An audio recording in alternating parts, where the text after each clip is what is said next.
There it was, the deepest gorge I'd ever seen.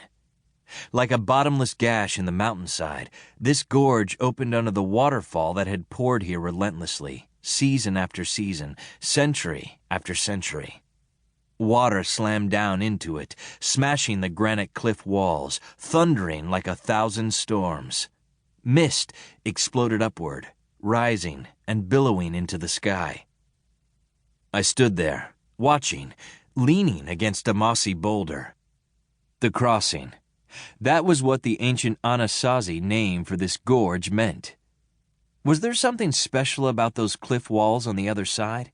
And if not, why would the Anasazi have ever tried to cross over that churning, crashing death trap? I bit through the straw I was chewing. One way to find out, right? Carefully, I stepped over the slippery, spray-soaked rocks to the edge of the chasm. Pulling off my backpack, I hooked my foot through one of the straps so that the pack's weight would hold me back. Carefully, very carefully, I leaned over into the gorge. A blast of water slapped my face, cold as the icy glaciers up on the summit. I pulled back and wiped my face.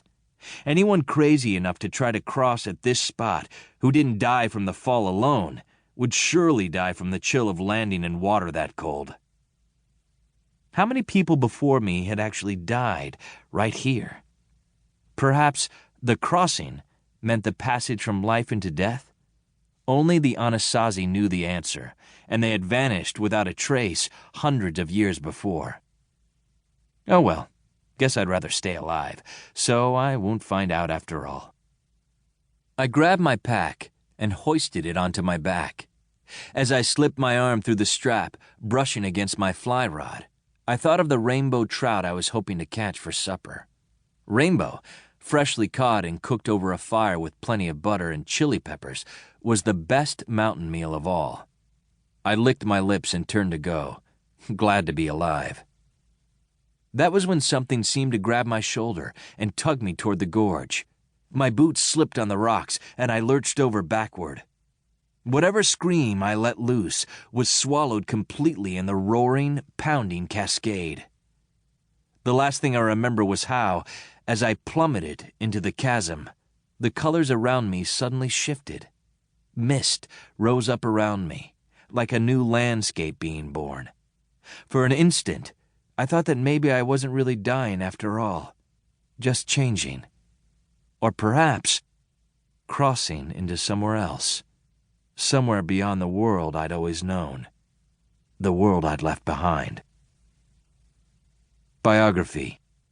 Grew up on a ranch near Pikes Peak, Colorado. Now lives on a farm with wife Curry and 5 kids near Longs Peak, Colorado. Random fact.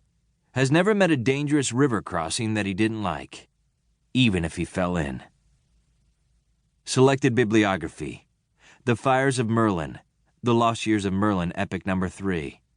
The Mirror of Merlin, The Lost Years of Merlin, Epic No. 4. The Wings of Merlin, The Lost Years of Merlin, Epic No. 5.